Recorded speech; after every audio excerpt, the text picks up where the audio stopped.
अस्सलाम वालेकुम student, welcome to my channel discover education. आज की इस वीडियो में हम जीएससी 101 के असाइनमेंट नंबर 2 का सोल्यूशन को डिस्कस करेंगे। इस असाइनमेंट में टोटली 2 क्वेश्चंस हैं जिसके टोटल मार्क्स 20 हैं। ड्यू डेट है इसकी 15 जुलाई 2023। इसकी बेसिक इंस्ट्रक्शंस देख लें कि आपने जो है वो इसको please read the following instructions carefully before solving and submitted assignments. ये जो है वो 35 लेक्चर्स को कवर कर रही है स्टूडेंट्स जीएससी 101 की। डिस्कवर एजुकेशन के नाम से आप सर्च कर सकते हैं। मेरे फाइनल टर्म्स के सारे लेक्चर्स मौजूद हैं। फर्दर मैं इसकी डिस्क्रिप्शन में प्लेलिस्ट जीएससी 101 की जो है उसका लिंक शेयर कर दूंगी, जिससे आपको सारे लेक्चर्स मिल जाएंगे। शॉर्ट वीडियोस भी 3 से 4 मौजूद हैं फाइनल टर्म्स की, जिसको आप देखकर अपना शॉर्ट क्वेश्चन सब्जेक्ट्स को कवर कर सकते हैं। सेपरेट लेक्चर्स भी मौजूद है जिसमें डिटेल जो है एक्सप्लेन की गई है। चलते हैं सर अपने असाइनमेंट की तरफ। इसमें कहा है कि ड्यू डेट के बाद असाइनमेंट एक्सेप्टेबल नहीं होगी। ये असाइनमेंट में आपने जो है वो कॉपी पेस्ट नहीं करनी, अदरवाइज आपको 0 मार्क्स दिया जाएगा। मैथ टाइप इक्वेशंस के लिए जो है वो मैथमेटिकल सैम्पल्स के लिए आप यूज़ कर सकते हैं। इसके अलावा आपने MS वर्ड में बनानी है। तो ये सारी वही बेसिक इंस्ट्रक्शंस हैं जो कि आप स्टार्ट से करते आए हैं। उसके बाद जो है वो क्वेश्चन नंबर 1 है, हम इसकी तरफ चलते हैं ज़रा। हमारे पास फर्स्ट क्वेश्चन है। फर्स्ट क्वेश्चन के 3 पार्ट्स हैं।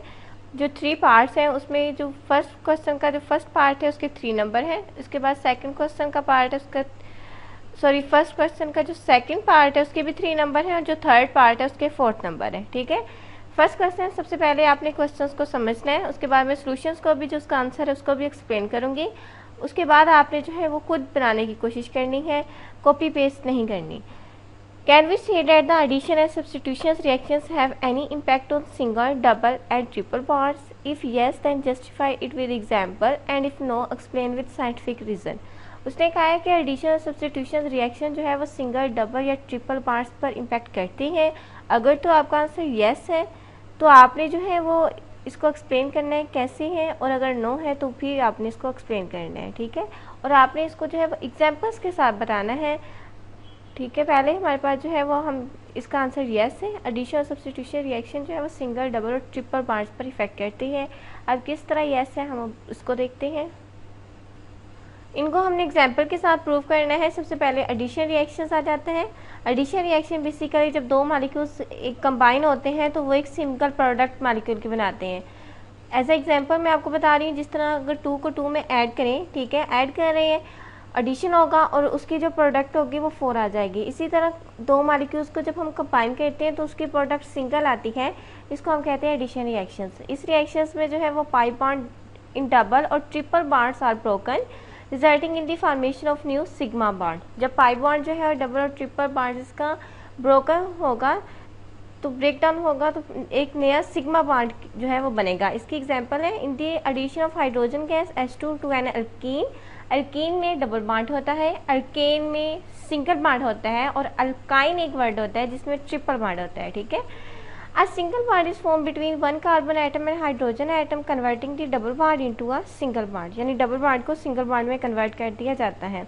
इसी तरह नेक्स्ट सब्सटीट्यूशन रिएक्शन है। सब्सटीट्यूट का मतलब होता है कि रिप्लेस करना। ठीक है, यानी एक की जगह दूसरे को दे देना, तो इसको कहते हैं substitute. Substitution reactions occurs when an atom of a group of atom in a molecule is replaced by another atom और ग्रुप। ठीक है, ग्रुप या एटम या उनके मॉलिक्यूल्स जो हैं वो दूसरे एटम से रिप्लेस कर दिए जाए, उनको कहते हैं सब्सटीट्यूशन रिएक्शंस। इस रिएक्शंस में सिग्मा बॉन्ड जो है remain intact, but the nature of the substituent can alter the properties of the compounds. लेकिन इनकी प्रॉपर्टीज जो है कंपाउंड्स की बहुत तब्दील हो सकती हैं। इसकी एग्जांपल है in the reaction of methane. Methane का फार्मूला होता है CH4 with chlorine Cl2। A substitution reactions occurs replacing one of the hydrogen atoms in the single bond with an chlorine atom. यहाँ पे आप रिएक्शंस देख सकते हैं, CH4 है प्लस क्लोरीन है तो ये क्लोरोमेथेन बन जाएगा। तो क्या होगा कि एक हाइड्रोजन इसमें से निकाल लिया गया है और एक क्लोरीन यहाँ से निकाल लिया गया है।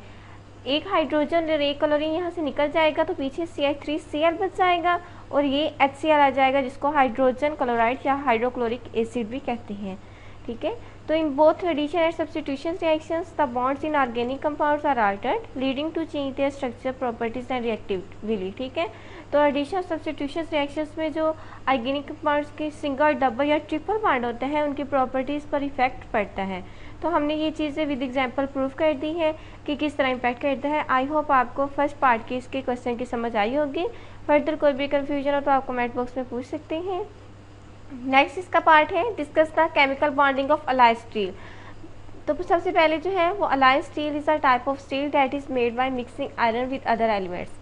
ठीक है, तो ये अलाइज स्टील जो है वो स्टील की ही एक किस्म है जो कि आयरन और दूसरे एलिमेंट्स से मिलकर बनती है, जिस तरह कार्बन हो गया, मैग्नीज, क्रोमियम, निकल।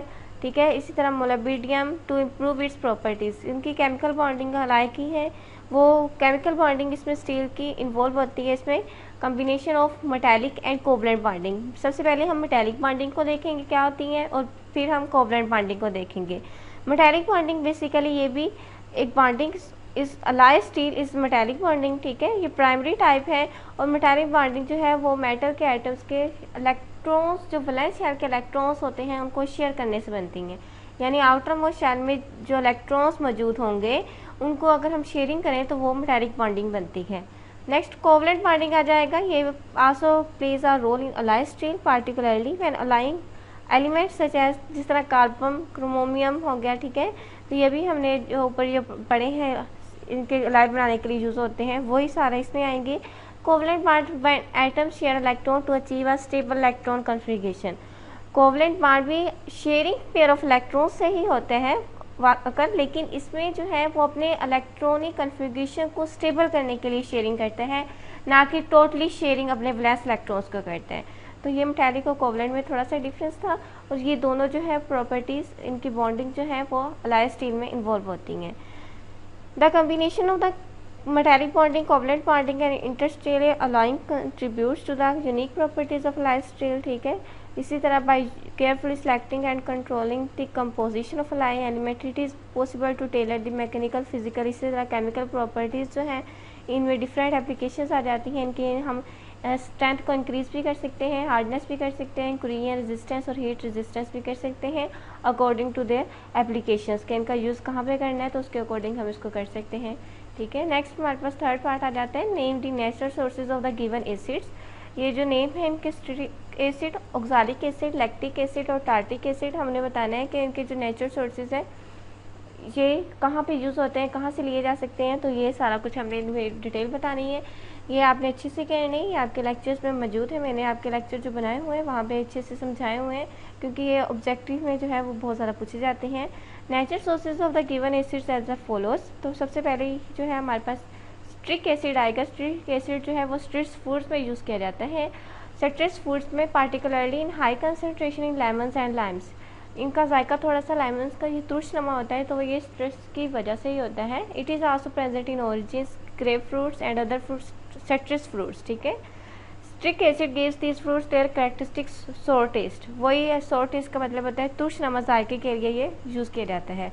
नेक्स्ट आ जाता है oxalic acid. Oxalic acid naturally जो है वो वेरियस प्लांट सोर्स में पाया जाता है। कुछ common natural source oxalic acids के इंक्लूड द स्पाइनेच, ठीक है, rhubarb, wheat, greens and cocoa beans. ठीक है, it is also found in smaller amount in other vegetables and fruits. इसके आपने देख लेनी है कि ये कहाँ कहाँ मौजूद होता है क्योंकि इनकी अक्रंस पूछी है, गिवन पूछा है कि नेचुरल सोर्सेज में कहाँ मौजूद होता है तो हमने सिर्फ वही बताना है। नेक्स्ट आ जाता है लैक्टिक एसिड। लैक्टिक एसिड जो है वो naturally human body during the certain metabolic process. Metabolic process कुछ होते हैं केमिकल रिएक्शंस हो गए हमारी बॉडी में रूनमा हो रहे होते हैं, ऐसे रिएक्शंस उसमें जो है वो लैक्टिक एसिड प्रोड्यूस होता है during anaerobic exercise when there is lack of oxygen supply to the muscles. ठीक है, जब एक्सरसाइज करते हैं तो हमें जो है वो आप ने खुद भी इस चीज़ को नोटिस किया होगा, हम एक्सरसाइज करते हैं हमारी सांस फूलती है, हम सांस जो है वो तेज़ तेज़ आने लगता है। इसकी रीज़न ये होती है कि हमारे जिस्म में जो है वो ऑक्सीजन कम हो जाती है, तो ये ऑक्सीजन की जो मसल्स ऑक्सीजन को सप्लाई करते हैं तो उस दौरान भी ये लैक्टिक एसिड बनता है। However it can also be found in certain fermented food products. ठीक है, जैसे कि दही हो गया, योगर्ट, इसमें भी लैक्टिक एसिड मौजूद होता है। नेक्स्ट है tartaric acid. Is naturally present in many fruits particularly in grapes. It is commonly found in grapes both in their juices and skins. ठीक है, ये ग्रेप्स में पाया जाता है, इसी तरह बनानास में, एप्रिकॉट्स और टैमरेंट्स में। ठीक है, तो ये इसकी जो है वो ये 4 नंबर का आपका थर्ड पार्ट का जो है वो 4, क्योंकि इसमें पूछे गए हैं नेचुरल सोर्सेज तो आपके जो है वो 4 नंबर का ये क्वेश्चन है। इसको आपने अच्छे से करना है। आपको इसमें से कोई आधी चीज़ स्किप कर सकते हैं या फिर इसमें जो है वो कुछ भी थोड़ी बहुत चेंजिंग करके इसको कर सकते हैं, ठीक है। नेक्स्ट क्वेश्चन नंबर 2 आ जाता है। ये 10 मार्क्स का क्वेश्चन है। इसमें जो है आपको एक डायग्राम गिवन है, उसने बताया है कि ये पहले आपने बताना है कि ये डायग्राम जो है वो आपके सामने जो दी गई है किस चीज़ की है, ठीक है। ये वाली डायग्राम आपने जो है वो अपने लेक्चर्स अगर मेरे लिए होंगे तो वहाँ पे जो है 2 डायग्राम्स बनी हुई थी, एक प्लांट सेल की थी और एक एनिमल सेल्स की। प्लांट सेल में जो है वो की डायग्राम थोड़ी सी जो है वो, जो एनिमल सेल्स होते हैं उनकी डायग्राम सर्कल में होती है, लेकिन इसकी जो है वो चौकोरनुमा होती है, स्क्वायर में। तो इसमें और उसमें सेंट्रियोल्स मौजूद होते हैं, तो ये थोड़ा सा इसमें डिफरेंस होता है। तो ये हमारे पास जो है वो diagram microscopic structure of plant cell की है, ठीक है, ये डायग्राम। उसके बाद फर्स्ट क्वेश्चन है, ये 1 नंबर का है, आइडेंटिफाई द गिवन डायग्राम जो है। नेक्स्ट जो है उसने कहा है कि आइडेंटिफाई द स्ट्रक्चर लेबल, यानी आपने जो है वो स्ट्रक्चर को लेबल करना है और बताना है कि इनके मेन फंक्शंस क्या हैं और कौन कौन से हैं। यहाँ पे आप सबसे पहले अपनी डायग्राम देख सकते हैं। ये जो आपके ये इसको कहते हैं कॉल्की अपरेटस, ठीक है। उसके बाद ये जो आपके धागे नुमा साख्ते से बनी हुई हैं इनको कहेंगे ऊपर वाले को एंडोप्लाज्मिक रेटिकुलम। इसी तरह ये क्लोरोप्लास्ट होता है और ये इसको माइटोकॉन्ड्रिया कहते हैं। अब इन चारों के हमने नेम तो लेबल कर लिए हैं, लेकिन अब इनके मेन फंक्शंस बताने हैं। तो ये 10 नंबर का आपका क्वेश्चन है, तो इसको आपने जो है वो अच्छे से करना है। ये तो ऐसी बनी बनाई खीर है, आपने जस्ट इसकी फंक्शंस बताने हैं, बाकी मैंने आपको इनको लेबल करके बता दिए हैं। फंक्शंस यहाँ पे गिवन है। जो कॉल्की अपरेटस होता है इसका बेसिक फंक्शन जो होता है ना वो प्रोटीन रिसीव करता है फ्रॉम द ईआर। ईआर यहाँ पे एंडोप्लाज्मिक रेटिकुलम है और इसको फर्दर प्रोसीड करेगा, कुछ सपोर्ट कर देगा for transport to their eventually destination, ठीक है, कि अपनी जो है वो डेस्टिनेशन तक पहुँचने के लिए जो भी उसको प्रोटीन चाहिए होगी वो उसको ट्रांसपोर्ट करेगा। एंडोप्लाज्मिक रेटिकुलम का ना काम भी यही होता है कि ये प्रोटीन्स को प्रोड्यूस करते हैं, लेकिन ये जब सेल्स स्टेट ऑफ रेस्ट में हो तब जो है वो उसको प्रोड्यूस करेगा प्रोटीन को। क्लोरोप्लास्ट जो होता है ये भी एनर्जी को प्रोड्यूस करता है फोटोसिंथेसिस की प्रेजेंस में और ऑक्सीजन को रिलीज करता है which sustain plant growth and crop yield, ठीक है। तो यहाँ पे ये क्लोरोप्लास्ट का जो है ये भी एक फंक्शन है और सेकंड ये भी फंक्शन है कि क्लोरोप्लास्ट जो है वो पत्तों में ग्रीन कलर का एक पिगमेंट्स होता है, ठीक है। इसी वजह से उनका पत्तों का कलर जो होता है लीव्स का, प्लांट्स का कलर ग्रीन होता है, ठीक है। तो ये भी आप एक इसमें ऐड कर सकते हैं अगर चाहें। अगर आप इतना लिखेंगे तो ये भी बेस्ट रहेगा। लास्ट माइटोकॉन्ड्रिया आएगा। माइटोकॉन्ड्रिया जो है वो एनर्जी को प्रोड्यूस करता है सेलुलर रेस्पिरेशन के ज़रिए। तो ये थी आज के असाइनमेंट। इसमें 2 क्वेश्चंस थे 10-10 मार्क्स के।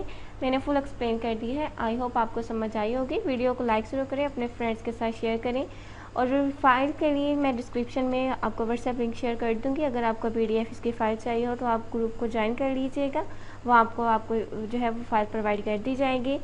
तो काइंडली चैनल को लाजमी सब्सक्राइब किया करें। व्यूज़ तो बहुत आते हैं लेकिन आप लोग देखकर जो है वो इग्नोर कर देते हैं, चैनल को सब्सक्राइब नहीं करते। तो अगर आपके लिए इतनी मेहनत की जाती है तो आप जो है इसका आउटपुट भी अच्छा दिया करें। मिलते हैं इंशाल्लाह नेक्स्ट किसी वीडियो में, तब तक मुझे दीजिए इजाज़त। अल्लाह हाफिज़।